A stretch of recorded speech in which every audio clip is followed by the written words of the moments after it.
right?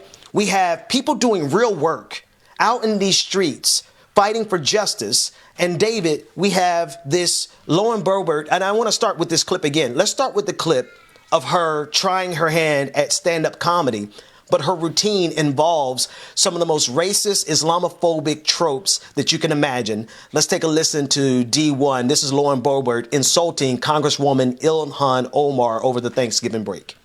Actually, I have an Ilhan story for you. So, the other night on the House floor was not my first Jihad Squad moment. So I was getting into an elevator with one of my staffers. And he and I we're leaving the Capitol, we're going back to my office, and we get in the elevator, and I see a Capitol police officer running hurriedly to the elevator. I see fret all over his face, and he's reaching, and I'm like, what? The door's shutting, like, I can't open it. Like, what's happening? I look to my left, and there she is, Ilhan Omar. Oops. And I said, well, she doesn't have a backpack. We should be fine. So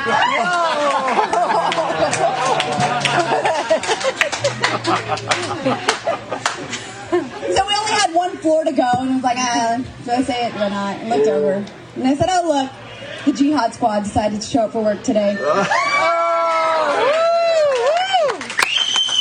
Don't worry, it's just her staffers on Twitter that talk for her. She's not tough in person. She doesn't, yes.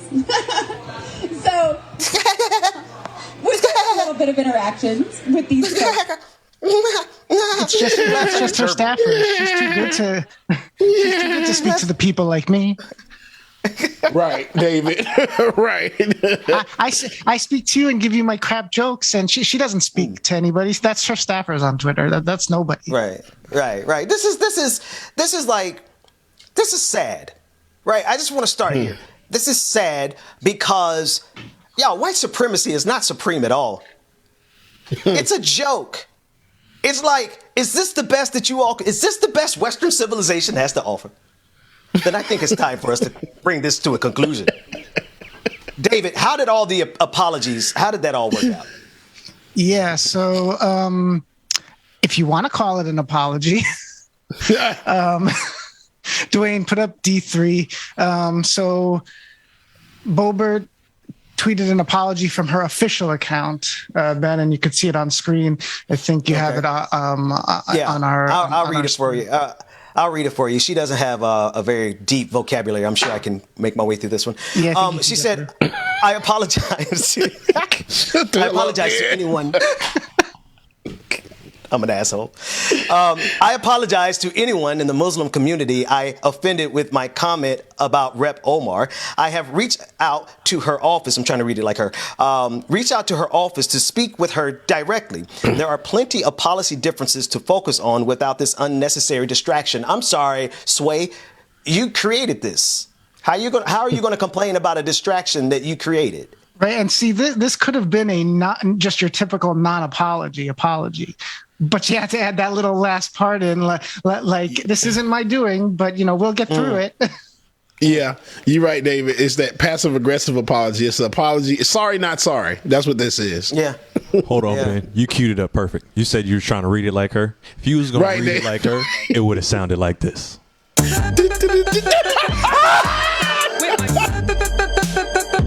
a minute.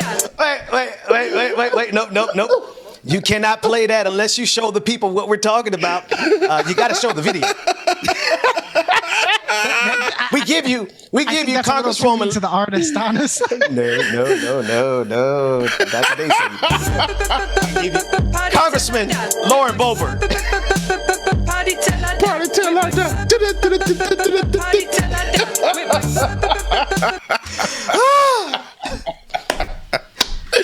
That's my dog, right? Wait. What did Lauren Boebert say? This unnecessary distraction. Anyway, what did Ilhan Omar say? Because I know she clapped back pretty good. Oh, man. What was her response? She responded. I think we showed her first response earlier. She had a second response shortly after this supposed apology, and she said that saying I'm a suicide bomber is no laughing matter.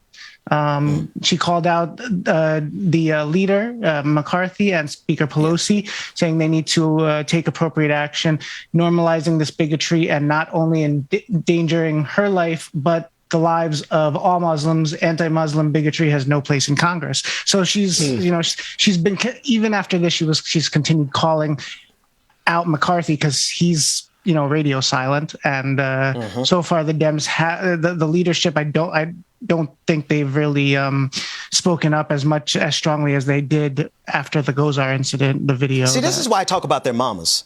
Mm-hmm.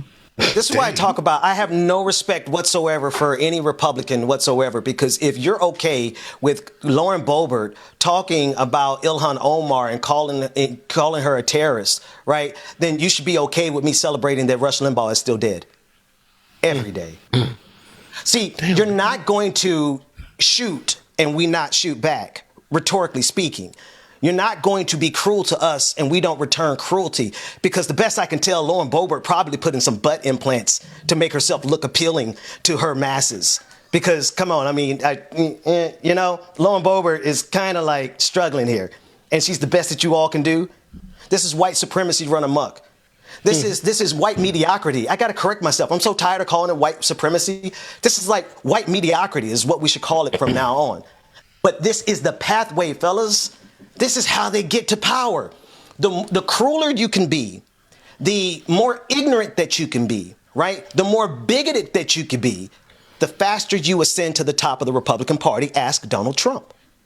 Ben, there's a reason McCarthy and team are being silent, because they're covering their bases, especially. I heard that on Twitter, by the way. Somebody on Twitter said she put in butt implants on this video, and I died laughing so hard. I'm like, why y'all do that lady like that? Okay, go ahead, David. Let's be serious. Let's be serious. I do see like the little puffiness, but never mind. I'm gonna. They used to hate it. Remember when having a big butt was something that oh my God. Look at her butt. It's so big. Now they sell Spanx. But anyway, I digress. Shout out to black women. Go ahead, David. You were saying. Oh, man. So McCarthy wants to be speaker, obviously, so he's being safe. But there's a portion of the party that's just completely okay and on board with this. This next clip, D5, is the Pueblo County Republican chair, Robert Leverington, who supports it outright. All right. Let's see. I think that Congresswoman Boebert probably expressed the sentiment of many Americans. This Congresswoman Omar has been poking her finger in the eyes of many Americans over the last couple of years. And we're sick of it.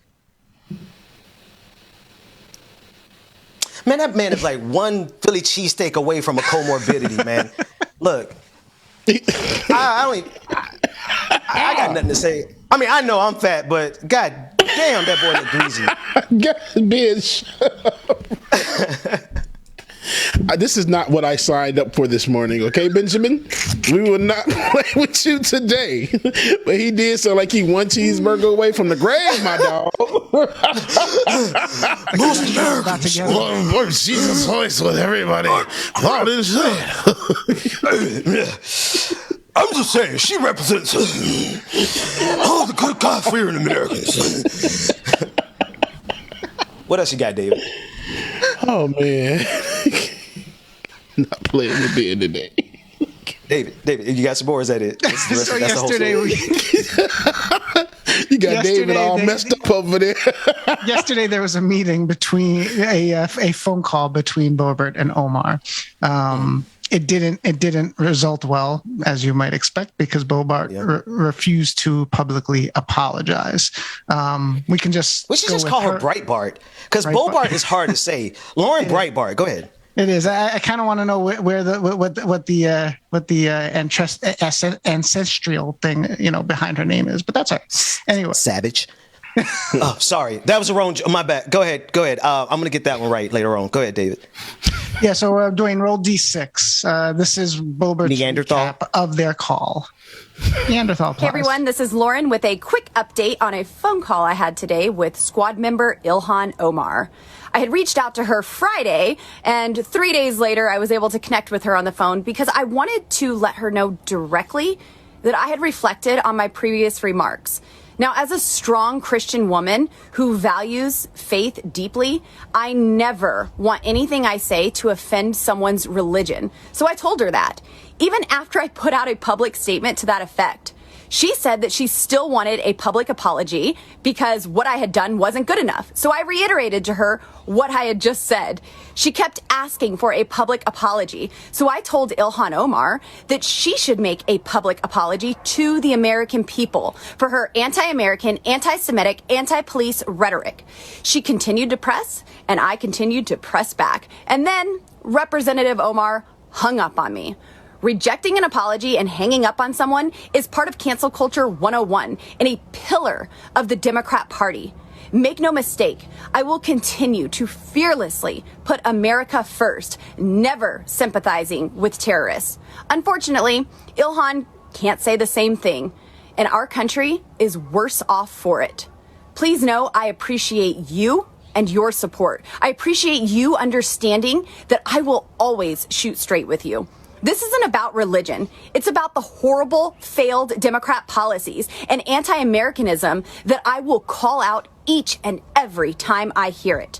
I am here to protect your freedom and continue making this the greatest nation our world has ever seen. God bless you and God bless America. You know, I was going to say that it's kind of anti-American what she's doing towards Muslims, but it's not, unfortunately. It's very American. It's very American what she's saying, and it's very American, especially within the Republican Party. One thing that Greasy Bastard had to say was accurate was that it does represent a good portion of the Republican Party.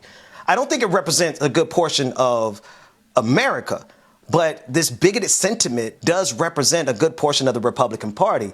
And the question remains: is there anyone redeemable in that lot? Are there any good faith actors that consider themselves to be conservative? Because if you exist, then you have to look at, what's that second character from Mean Girls? The one that tried to make fetch happen? You have to look at her and realize, you absolutely have to look at her and realize that she is representative of the race to the bottom for humanity. The fact that this bigotry is how you get to the top represents literally the descent into destruction for America. So if there's any good faith Republicans out there, I would love to talk to you. The phone lines are open. David, what are the phone lines? We have phones now. What's the phone number they can call in? Because you got to know that this type of foolishness is only going to lead to the destruction of this country. Does anybody, am I being hyperbolic? Is that too much? Does anybody else see that?